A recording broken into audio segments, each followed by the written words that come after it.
Empire.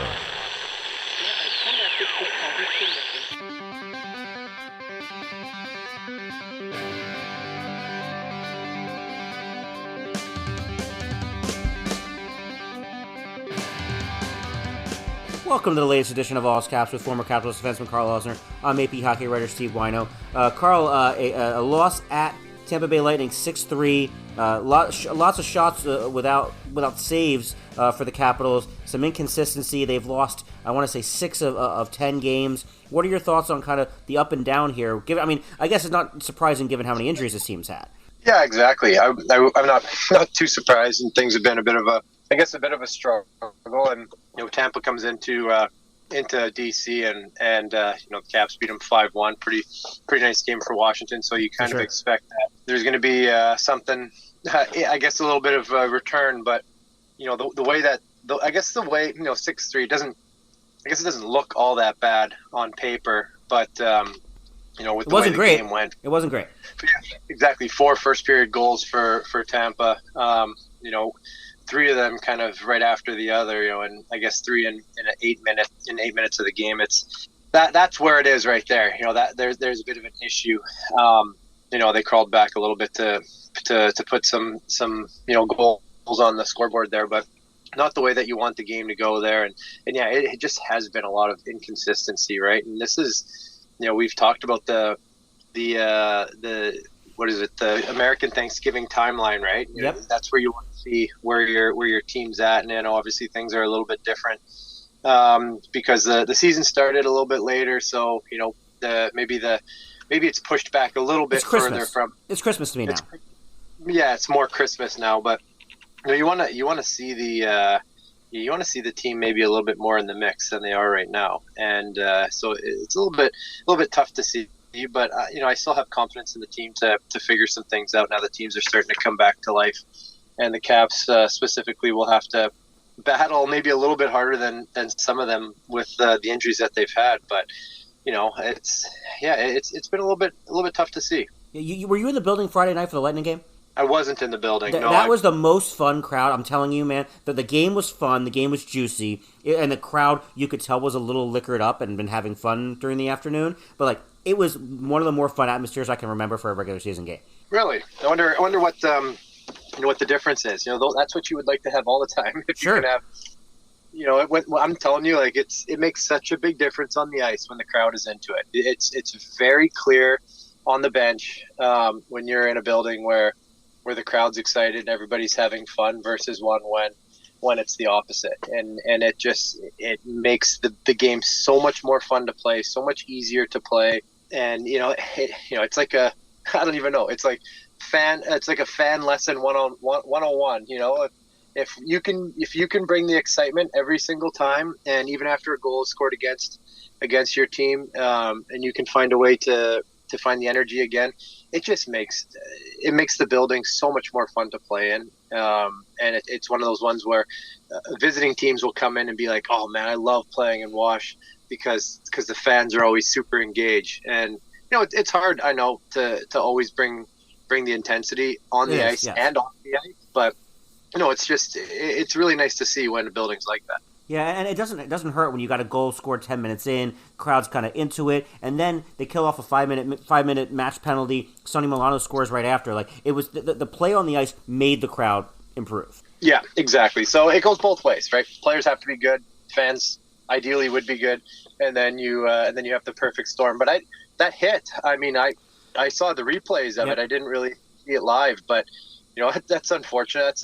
That's a tough way to come into to the team and then go out with a suspension like that as well. You hate to see it. Game's fast though. Things like that happen. Look, I think a 3-game suspension is. We thought after the game it was going to be 2 to 5. 3 games didn't surprise me at all. Yeah, because he's never been suspended before, but he's had some fines. Is that right? Correct. Yes, and he's known for being able to take the body and hits. But you just, even if it wasn't intentional, where he stuck his shoulder out, you can't make that kind of head contact. Exactly, and that's it. You have to have accountability. You have to be able to stop yourself. Even though things, like we said, things happen. You just need to be a little bit more careful now, right? And it's it's unfortunate because the game it's fun because of the hitting, because of the fighting. People enjoy seeing. It's like you like to watch things or do things that get the juices flowing because that's just it. It's not like you're walking down the street expecting to get hit by somebody, right? Right. But you like to watch hockey because you may get to see some of those big hits. So it's what I've noticed in football a lot too. Is you see so many of the defensive players just pull up now when a quarterback is going for a running play because obviously the repercussions are quite severe now, and it's going that direction in hockey. But luckily we still have a pretty good element of physicality. It's just cleaning things up and keeping it as fair as possible. Yeah, and like that's what I mean by like a juicy game is you never want to see that hit happen, but then all of a sudden Hathaway and Patrick Maroon fight, and there's almost a brawl, and there's a brawl later, and like like not only there were goals coming, there were fights coming, there were goals coming. That's what I mean about how it was a juicy game. Yeah, for sure, and it would be nice. Those are the games where it's nice to have Tom in the lineup too, right? Changes Darn right. the whole complexity of that, but unfortunately, not there. But yeah, it's nice when you see some players step up and get into some of that rough stuff who don't typically get into it. Mantha had a Gordie Howe hat trick, man. Exactly. I mean that's it. Like when you as a player, it's so funny. Like when you get yourself into a position where you have a goal and an assist, and then you're just looking for something just so that you can have a Gordie, because it's a stat that it just doesn't get talked about, but that's a very well-rounded stat. To be able to find yourself into all three of those positions, scoring a goal, assisting, and getting into a fight. It's a very it's like the triple double. Yes. Yeah. In basketball, right? Like it's a pretty neat stat to have, and I think that those players that can get those, typically the ones that you want to have on your team. How many Gordie Howe hat tricks do you have? Oh, at least 5, 6. 5 of them? Okay. No, I'm just kidding. The over/under was going to be 1, and it was going to be 1 for me. I think I am trying to. I have only ever 1, maybe 2 games where I had a goal and an assist. So if I ever had multi-point games, it was typically assist, and not goal and assist. So yeah, I mean, it would have been nice to have a few more of those, but no, I didn't. But thanks for a reminder. Yeah, sure. I was just checking. We know that you were not a fighter. We've talked about that plenty. Or a goal scorer. I mean, but you could put the puck toward the net, and sometimes it goes in. Oh, it's funny. I mean, I'm just thinking about it now. Like I know that I've had a conversation with buddies recently, even just like you take a lot of heat sometimes for not throwing the puck at the net, and I've told you many times how much I hate when the crowd is on guys. But it's one of those things that who knows if I would have tried to put the puck towards the net, would I have maybe squeaked out 10 more points in my career? Maybe. Would I have given up 2 or 3 more odd man rushes? Maybe. But it's hard to know for sure. And look, that wasn't your job. We know that. It wasn't my job, I know. But, if I go back and I think about things I would have liked to have done differently in my career, I would have loved to have been able to put the puck on net a little bit more. Be able to float a few through, maybe get a couple tips here and there. I'd say that's probably the number one thing that I wish I could have done a little bit differently was found a way to get more pucks on net. It's just so hard, and that's why those players are such a premium. The ones that can find a way to get pucks towards the net. It's just a very, very hard thing to do. Speaking of that, when I was in Vegas for the Player Media Tour at the start of the year, a bunch of reporters around me were asking some of the stars, like, if you could have any other players, kind of a quality from any other player. And most people said McDavid's skating, Matthews' shot, Ovi's shot. Rasmus Dahlin said John Carlson's point shot, and John is great at doing that. He really is, and I think that he's always had a great shot. But one of the things that I guess 2 of the things I've really noticed over the last 5 years, I guess, not being on the ice with him, is his passing has gotten like so much better. he was already a good passer, but I think it's gotten, to a point where it's absolutely elite. But his shot too, like he's gotten so accurate with his point shot. Whether it's a slap shot or wrist shot, I feel like he's just so well aware of where the puck needs to go now, and how to get it there. And it is one of those things that it's a lesser talked about skill, is just being able to put a puck on net and accurately. And not too many guys can do it. You see obviously Carly do it. Makar does it really well. And then I struggle to think about who are all those other guys. I guess Brent Burns puts a lot of pucks at the net as well. Sure. But yeah, it's either quantity or quality, right? Like you either throw everything there or you throw less there, but you throw really, really high dangerous shots at the net. And there's very few guys that can do both. I think Carly does that pretty well, though. Yeah, he can get the shots through. When we come back on All Caps, Matt Weyrich, who is the rookie beat writer for NBC Sports Washington, will join us next to talk about what it's like to cover hockey now after years of doing baseball.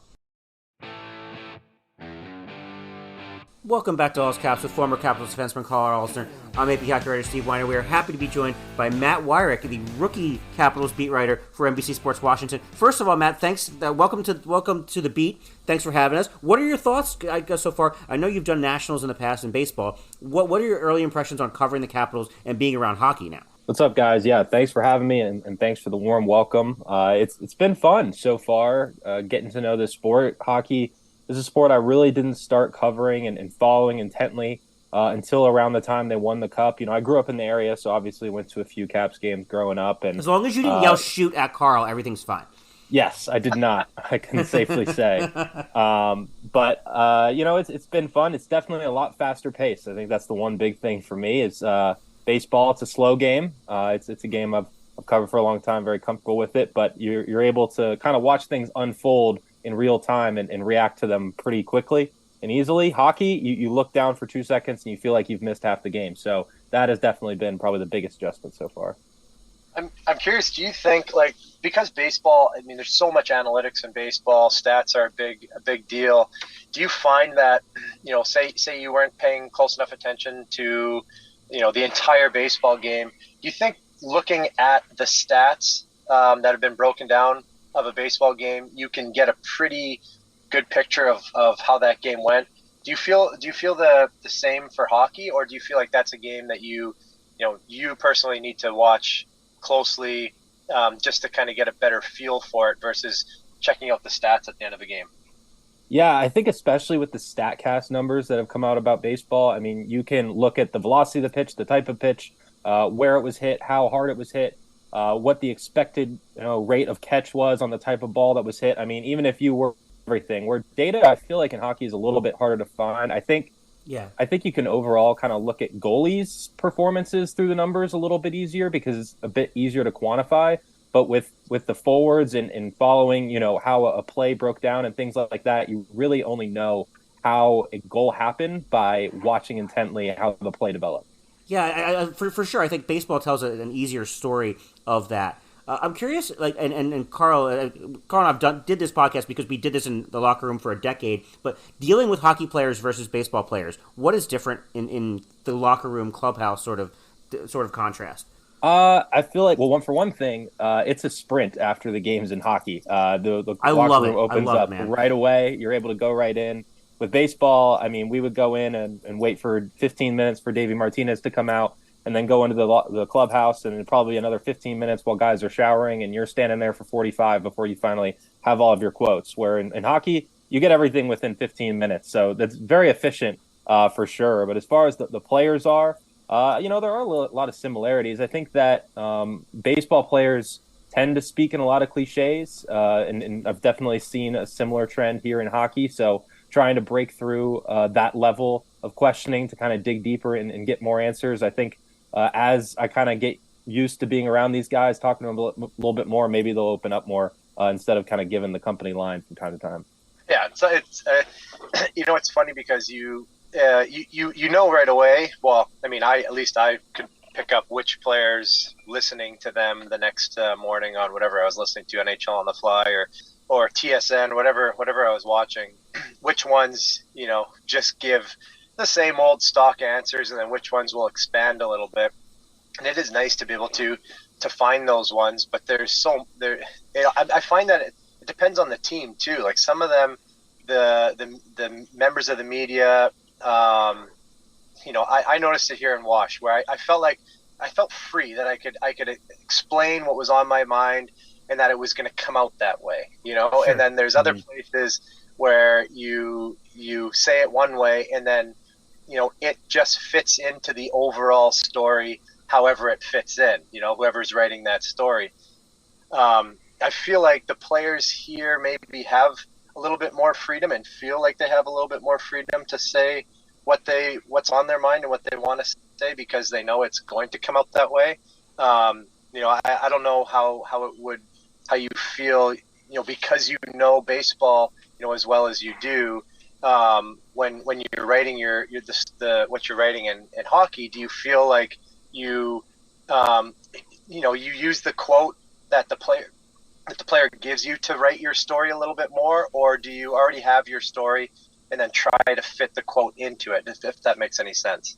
Oh yeah, definitely. And I think, when I first introduced myself to a lot of these guys, I was telling them, like, look, I was covering baseball 2 weeks ago when I showed up for training camp. So this was all very new, and I was trying to pick up things as I came along. And I'm going to ask some dumb questions from time to time, but that's going to kind of give you the freedom to really show me the game through your lens, where I feel like I am learning hockey through you guys, learning how this offense works, how you guys' team style works, where I'm kind of telling the story from their perspective. I definitely try to let the quotes tell the story more so than maybe my own self. If we're going into a feature, things like that, obviously that kind of expands. But just on a day-to-day basis, covering games, things like that, if Lars Eller comes out and says that, we really need to get the D-men more involved on the 5-on-5, I'm absolutely going to write around that and not necessarily say, well, I thought, maybe they could bring up somebody else, whatever.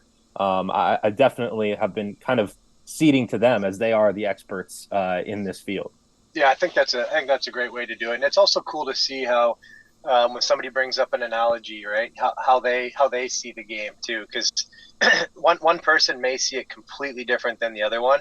And I love to, like, it's great when if you can get to a player before the coach talks to the team all the time. It's so good too, because you can hear what the player says, and then the coach will have their media availability and say one thing, versus if a coach comes in right after a win, say, for example, and says, oh, you guys, we were great today on the forecheck, great job, everybody, blah, blah, blah. And the next thing you know, in the media, all the players said, yeah, we were great on the forecheck today, right? Just kind of reiterates whatever the coach said. But it's nice to see when you can get a player's opinion versus, the coach, because they were watching it on the bench, versus, if you're watching it, upstairs, with the media.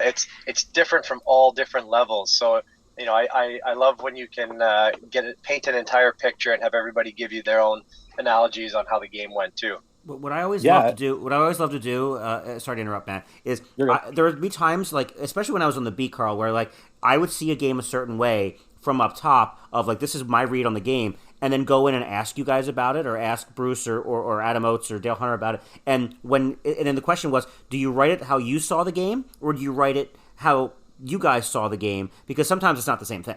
Absolutely. And also, like, there is often more than one answer. I mean, you aren't just necessarily pointing to a play and saying this guy was the one dude at fault. I mean, the players who were up on the rush, they were up there by the puck. They saw one thing, but the guy standing at the back saw another. So the guy on the bench saw something else. Us up in the media saw the whole thing. I mean, there really is no one straight answer. So when you do have the players and the coaches and they all get together and they decide, okay, this was the reason we lost tonight, and then they speak to the media, you're kind of only getting, one facet of really, the crux of what happened.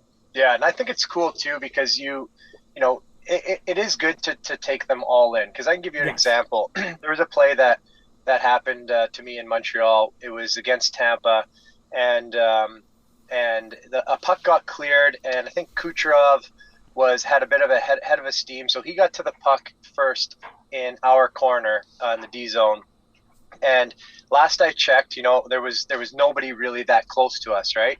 So I'm taking an angle from the inside out, right? So I'm going to try and force him up towards the wall, to the side wall. And, not knowing that Stamkos had jumped off the bench and beat our other forechecker up the ice. And so I pretty much gave him a free lane to backhand a puck right to the middle, to the slot. Easy play to Stamkos, one-timer, goal. And the media asked me after, like, what did you see on that play? Like, how come you played it the way you did? Because to them, it looked like I just allowed him to get to the puck and then pass it to the middle for an easy goal. And the way that I saw the play was, it was me and Kucherov, and there was nobody else wide open in the slot, and I was going to make sure he went away from the net.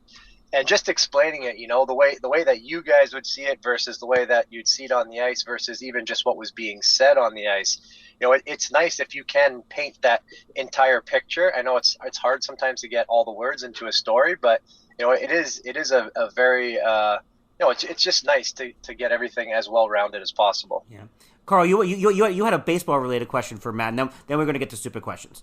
Yeah, I just watched the Nolan Ryan documentary on Netflix, and Matt, I don't know if you've seen it yet, but as a guy that likes to play baseball and enjoys watching it, but not really following it that closely, I was shocked just to see how many records Nolan Ryan has, and how difficult it seems like some of those were to get. And I'm curious. Sounds like Gretzky to me. Sounds like Gretzky to me, exactly. Like, he's got, the strikeouts, the no-hitters and all that stuff. Like, would you be able – do you think that getting a no-hitter is harder than a shutout for a goalie? Like, I would assume it is, but, can you compare the two, you think, or do you think a no-hitter is quite a lot tougher than a shutout for a goalie? I'd say a no-hitter is definitely tougher. We these days, last couple of seasons, we've probably seen between 3 and 6 no-hitters a year for the entire league, where I feel like the best goalies in the NHL are at least getting 2 a season. Yeah, really between, and some of the best 5 to 10, yeah. Yeah, exactly. So have 2 no-hitters in a single season, Max Scherzer did it for the Nationals a couple of years ago. Yep. And I believe it happened one other time since, but it's a very rare feat. So I would say no-hitter is definitely tougher, probably, in the, air of like a 4-goal game, maybe even a 5. But in today's baseball, pitchers just don't tend not to go deep into games these days. Innings are on the decline for starting pitchers. Relievers are very specialized now in that they come in to face the middle of the lineup and they can pump 99, and you just much rather have, those guys in the game than a tired out starter who's, going on 100 pitches. So just the way the game has changed, it kind of is not as conducive for no-hitters anymore, which makes Nolan Ryan's record all the more unachievable. Yeah, that makes sense. And then one more question for you, because we had this discussion. Who's the MVP this year in baseball?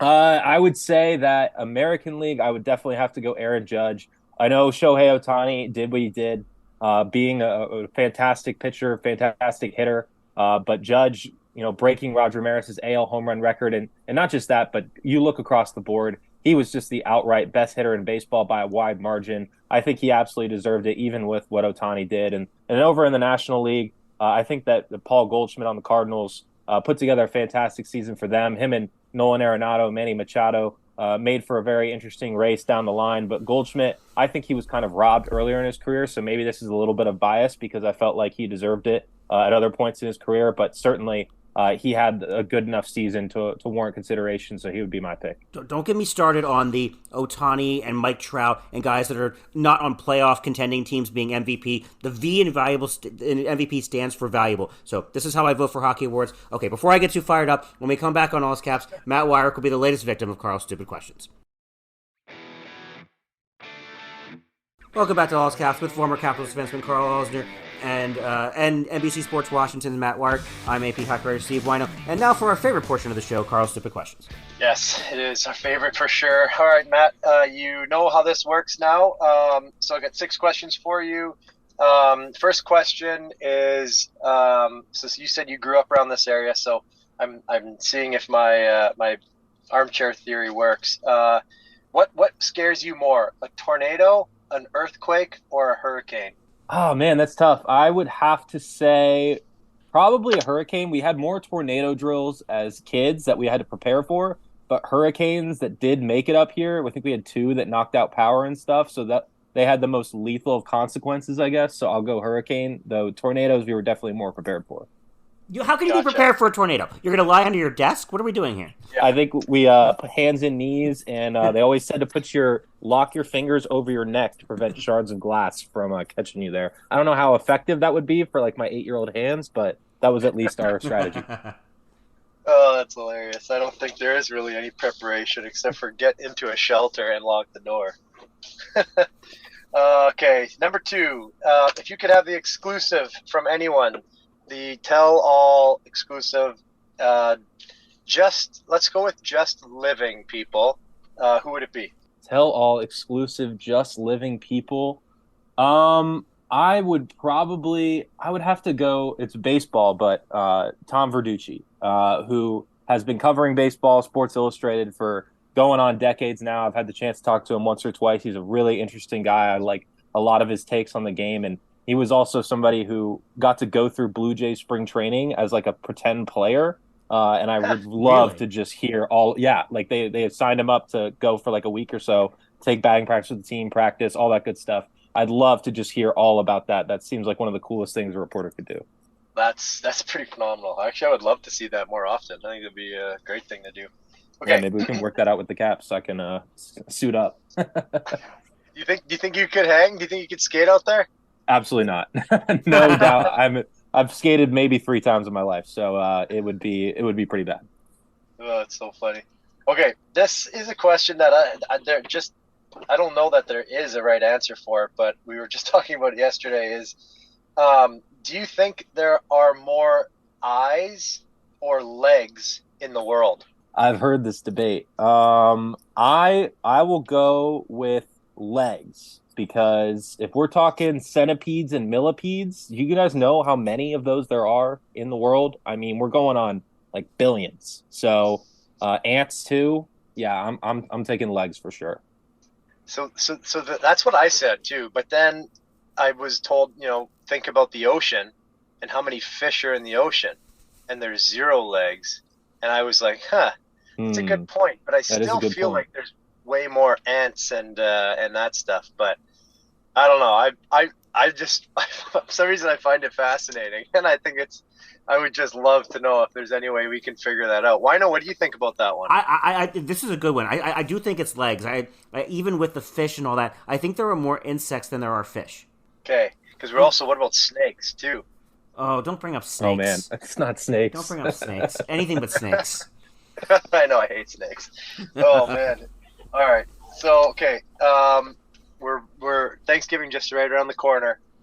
What's your favorite Thanksgiving side? Slam dunk, sweet potato with marshmallows on top. Easy choice. Marshmallows. Oh, the marshmallows in the oven that are like just toasted just right on top. I mean, it's unbeatable. What about you?